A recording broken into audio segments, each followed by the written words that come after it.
Hello भाई, मैं गौरव कुमार।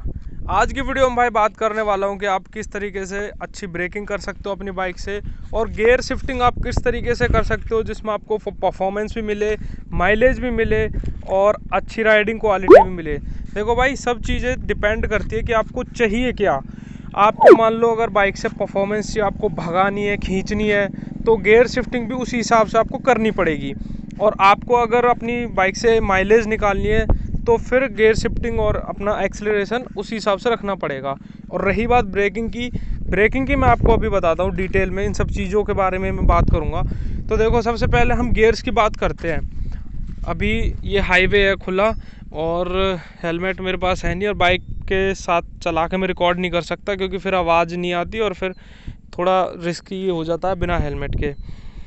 बाकी यार पास में ये गांव वगैरह के में तो कोई दिक्कत नहीं है, इसलिए मैं ले आया। तो भाई सबसे पहले मैं आपको एक चीज़ बताता हूँ। अगर आपको अपनी बाइक को खींचना है, आपको एक्सेलरेट करनी है, ठीक है, अच्छी स्पीड आपको अचीव करनी है, तो आपको भाई अपनी गियर शिफ्टिंग आपको लेट करनी पड़ेगी। आपको एक्सेलरेशन पे ज़्यादा ध्यान देना पड़ेगा। जैसे अभी इसमें फर्स्ट गियर लगाया, फर्स्ट गियर में आपको एक्सेलरेशन थोड़ा ज़्यादा आरपीएम तक अपनी बाइक को लेके जाना पड़ेगा।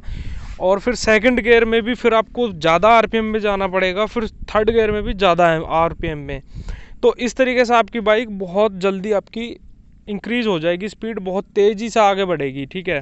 लेकिन जहाँ आपको फिर आप ऐसे भगाओगे या ऐसे एक्सेलेरेट करोगे तो आपको जो इंजन का जो पिस्टन है ना, वो जल्दी जल्दी मूव करेगा, जिसमें भाई आपको फिर माइलेज नहीं मिलने वाली। आप माइलेज तो भूल ही जाओ, माइलेज डाउन हो जाएगी, ठीक है। अगर आपको माइलेज चाहिए तो उस केस में आपको इसमें भाई इको मोड दिया गया। देखो मैं आपको अभी दिखाता हूँ किस तरीके से काम करता है। ये आपको यहाँ पर दिख रहा है ना इको, इसमें एक लाइट जलती है, जैसे मैं दिखा देता हूँ।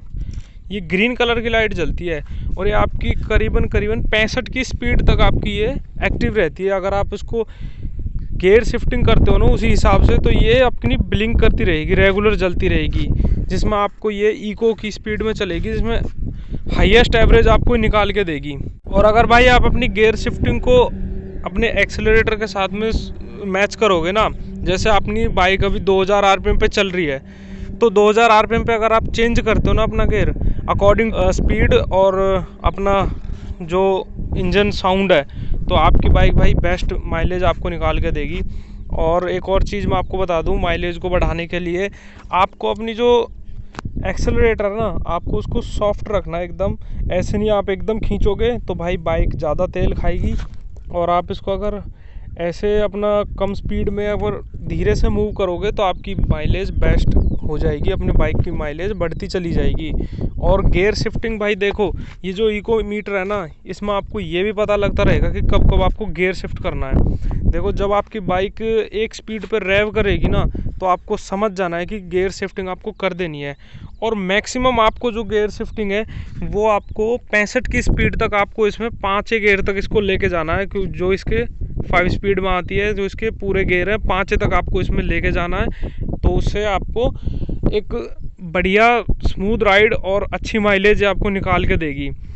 जैसे फर्स्ट गियर अभी मैं इसमें लगा देता हूँ, उसके बाद मैं इसको करीबन 10 की स्पीड तक लेके जाऊँगा। उसके बाद सेकंड गियर लगा देते हैं, मान लो 20 की 25 की स्पीड पे। उसके बाद थर्ड गियर लगा देता हूँ 35-40 की स्पीड पे। उसके बाद फोर्थ गियर लगा देता हूँ इसको 55 की स्पीड के आसपास। उसके बाद फिफ्थ गियर लगा देता हूँ 65 की स्पीड के आसपास। तो आपको ना बढ़िया माइलेज निकाल के देगी यार। उस कंडीशन में आपको ये बहुत अच्छा माइलेज निकाल के देगी, और बाइक जो है स्मूथली ही चलेगी। आपको एकदम मतलब सॉफ्टवेयर ड्रिवन रखनी है, ये ऐसे नहीं है आप एकदम से खींचोगे तो फिर माइलेज नहीं देने वाली।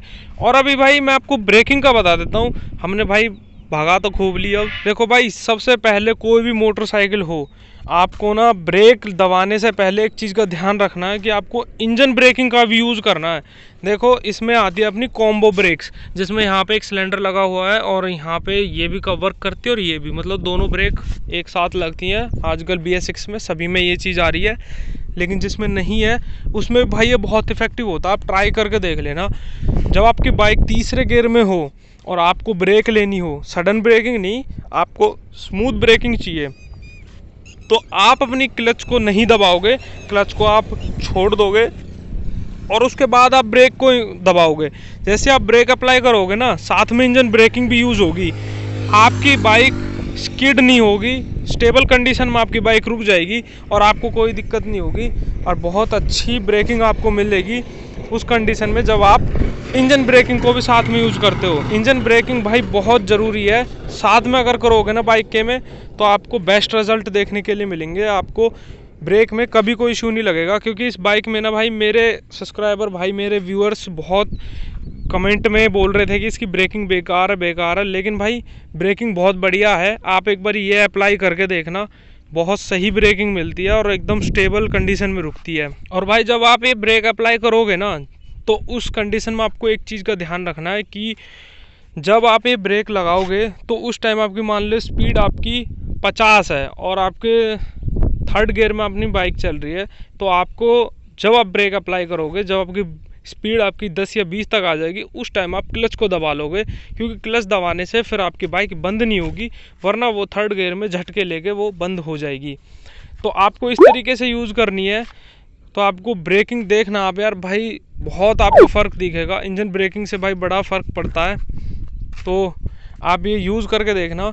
तो यही आज की टिप है कुछ, आप अपनी बाइक की माइलेज वगैरह और ब्रेकिंग को कैसे अच्छा कर सकते हो। वीडियो समझ में आई तो भाई लाइक कर देना, सब्सक्राइब कर देना चैनल को। Thank you so much.